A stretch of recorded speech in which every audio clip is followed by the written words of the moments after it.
Questions, guys? Kenny, you've been through this with some guys before. With a guy like Khalil, that you're just, hoping and praying you can help him break through, what do you say to him? Especially after games when, he plays 2 minutes or 4 minutes or whatever. The first thing is his character. High character kid, works hard, tries hard. And in situations like this, when you try so hard and it's just not quite working right, you have to take incremental progress. So for him, it's being solid defensively. It's fighting to get rebounds. It's shooting the ball, whether it goes in or not, shooting the ball with confidence. Because when I got to make this shot, I got to have something good, I gotta, it doesn't happen. It's when you let go and relax and do it with confidence, and if it goes in, great. If it don't and you shot it with confidence and you executed it, fine, we live with it. I feel confident that he's going to fight through. I'm happy with the progress that he's made the last game, the last 2 games really, where he showed signs that I'm a lockdown and be into it defensively. We just need a little more. That sounds a little bit like EJ to me about not overreacting to the shot not going in. Well, with EJ, I would tell all of you guys that, recruiting EJ is a basketball player. And what happens is guys sometimes want to rely on scoring the ball because that gets your name in the paper, that gets you notoriety.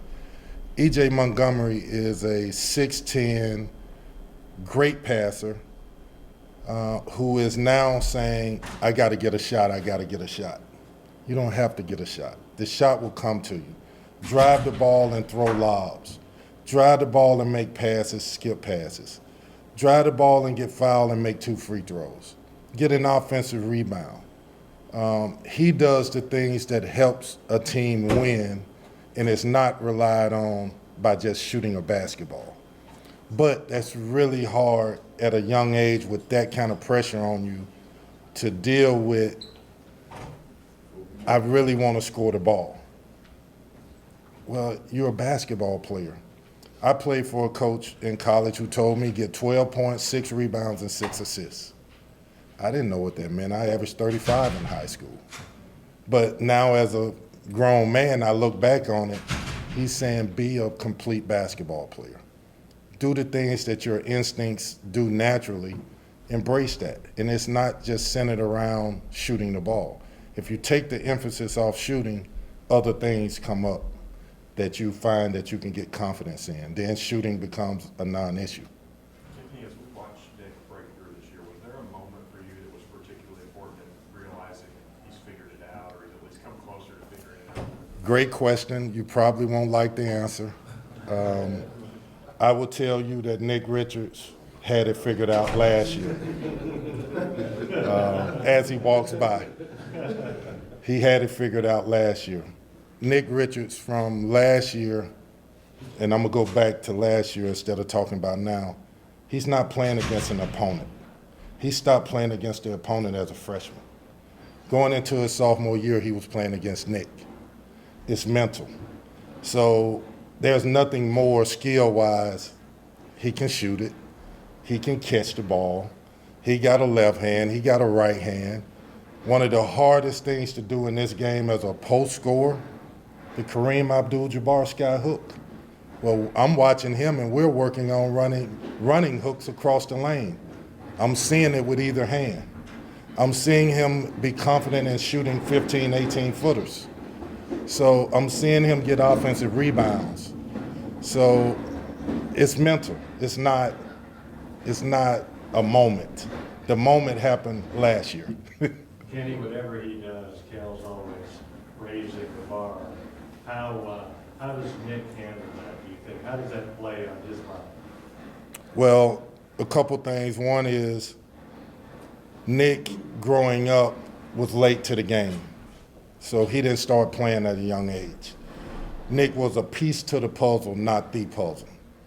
So coming here, and this year, particularly this year, He's a big piece to the puzzle. We need Nick Richards to be great.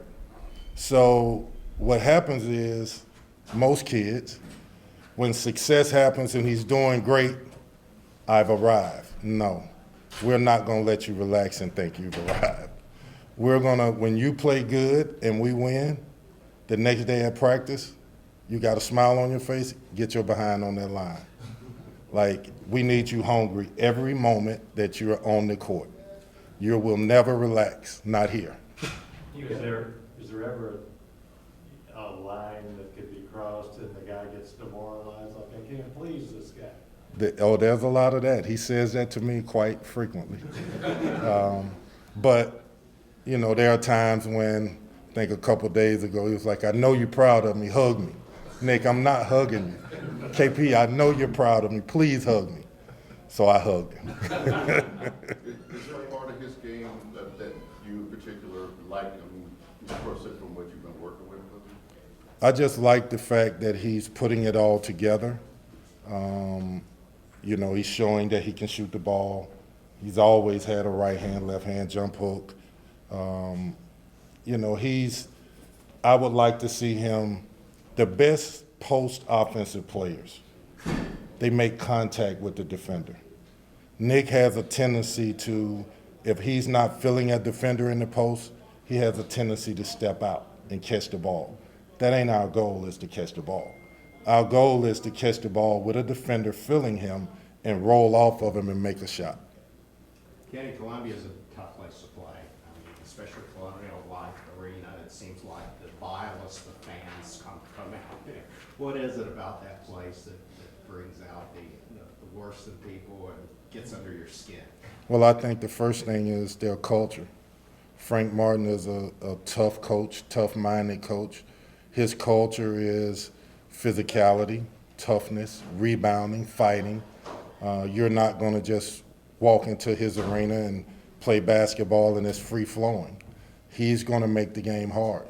You're going to get hit at times, and you got to be ready for a fight. If you're not, the aggressor wins. So the records go out the window. It's not about how many games they've lost or won. It's about, do you have a mindset of going in there and not being hit and being on your heels? You may have to hit first and not let the physicality take you out of what you're doing. I mean, you guys have been really good here. You've had somebody that opponents feared in the paint as a rim protector, and that's kind of been missing the last, 2, 3, 4 years. How significant is it?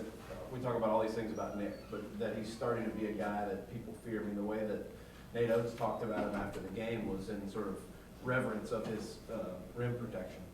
Well, you're correct. I think that what has happened with Nick and what we've all have seen is when he's in foul trouble in the first half, we probably going to struggle a little bit.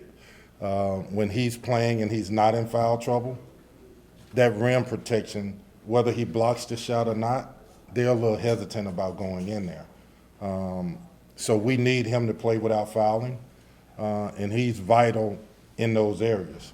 The other piece to it is we teach here that you have to be, as a big man, versatile defensively.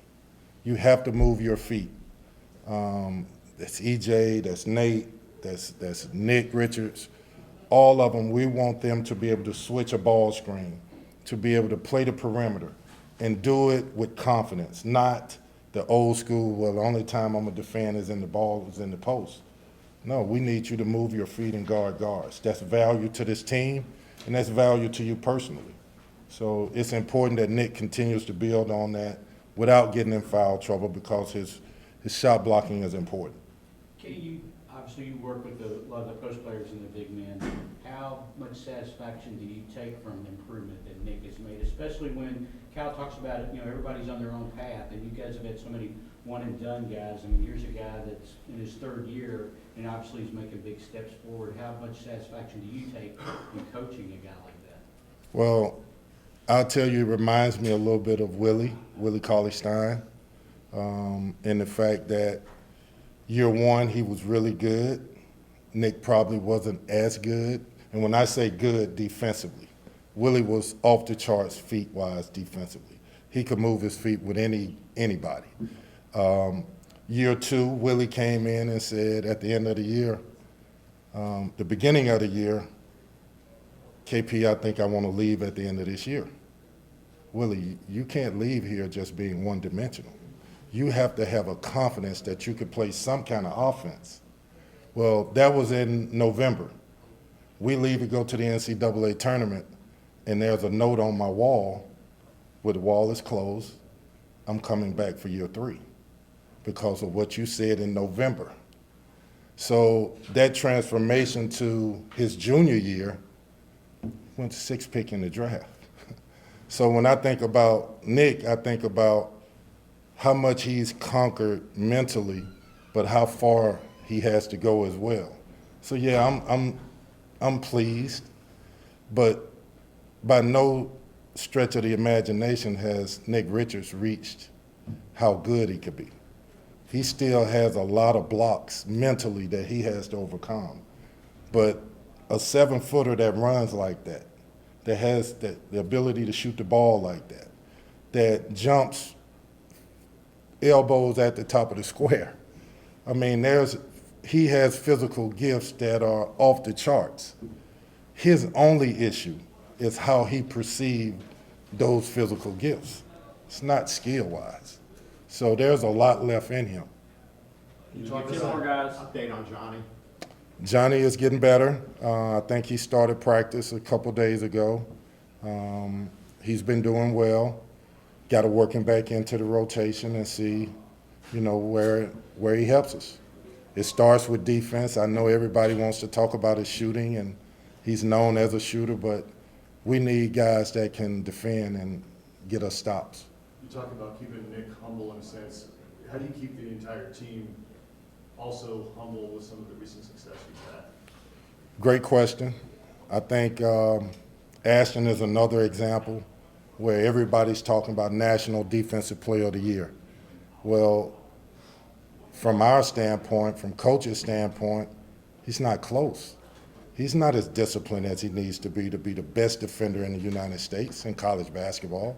It's not close. So we're on him about that. Like, you're getting these accolades for doing something that we know. We work with you every day. There's more. Give it to us. Focus on it. Because your livelihood depends on, and our livelihood depends on, your discipline defensively. Knowing your assignments, doing your assignments. That'd be the best way I answer your question. Coach, this time of year, a lot of kids fighting through a lot of kids banged up and bruised up. Got any kids that got some nagging stuff going on that they're fighting through? I think we've been through a lot of that earlier with Ashton, Nate. We've had guys, EJ. We've had guys that throughout the beginning part of this season have been dinged up a little bit. So I hope and I pray that we don't have any more. All right, guys, thanks. All right, guys.